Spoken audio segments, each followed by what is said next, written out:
إليك واحدة من أقوى المشاهد عاطفية في الفيلم التاريخي جلاديتور، حيث يمكن رؤية الجنرال ماكسيموس يخطب في الحشد الذي جاء بكثافة لحضور الألعاب الدموية للجلاديتور.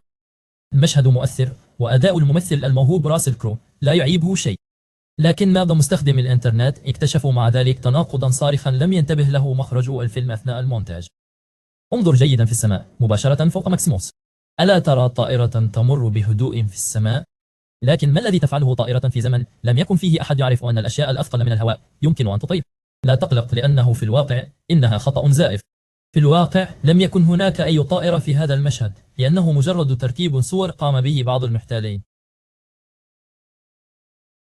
أخرجه ريدلي سكوتا وعرضا في عام 2000. حقق فيلم جلاديتور نجاحا كبيرا بين الجمهور، وكذلك بين النقاد في فن السابع.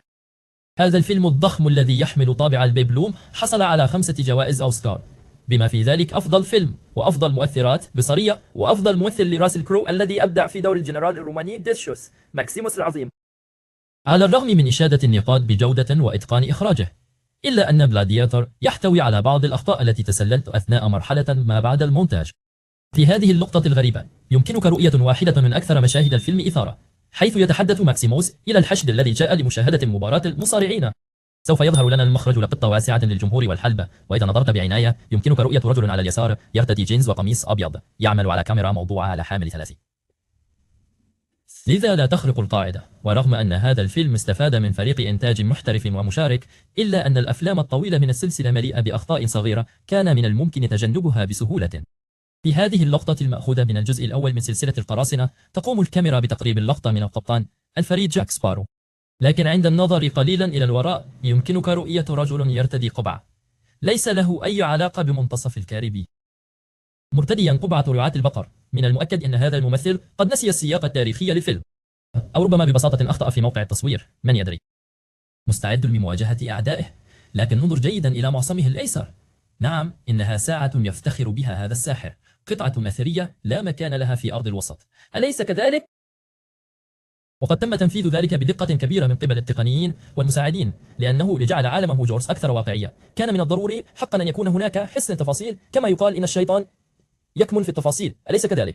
حسنا، لقد وجدنا هذا الشيطان الملعون، لأن الخطأ المخفي في الفيلم الذي ستشاهده في هذه اللقطة هو في الواقع أكثر مكرا من شيطان في علبة.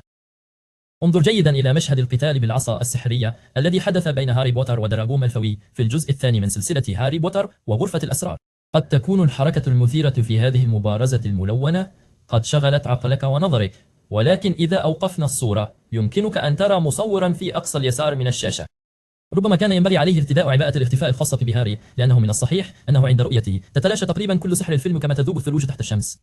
والجزء الأول من سلسلة إنديانا جونز الشهيرة، فيلم مغامرات صندوق العهد الذي أخرجه ستيفن سبيلبرغ وشارك في إنتاجه جورج لوكاس، حقق نجاحا كبيرا في شباك التذاكر الأمريكي عند صدوره في عام 1981. هذا الفيلم الذي يروي مغامرات عالم الآثار الأمريكي الفريد والمشاغب كان من بين أكثر الأفلام ربحا على مر العصور، ولم يكن نجاحه التجاري يضاهيه سوى انتصاره بين الجمهور والنقاد السينمائيين. ومع ذلك فإن الإخراج المتقن والعين الدقيقة لسبيلبرغ لم تتمكن من التغلب على تلك الأخطاء الفادحة والأخطاء الصغيرة والتناقضات الأكثر أو الأقل وضوحا. هذه الأخطاء اللعينة لديها بالفعل القدرة المزعجة على التسلل في كل مكان، خاصة حيث لا نحتاج إليها على الإطلاق، كما سترون في هذه اللقطة الغريبة. في هذه المشهد الذي يظهر إنديانا جونز في المقدمة، يمكنك رؤية تفصيل مفاجئ تماما خلف الممثل بجوار زجاجة الويسكي الموضوعة على الطاولة. إذا نظرت بعناية يمكنك تمييز ممثل إضافي يرتدي جينز وقميص، وهو أسلوب ملابس بعيدا عن زمن الفيلم الذي من المفترض أن يحدث في الثلاثينيات.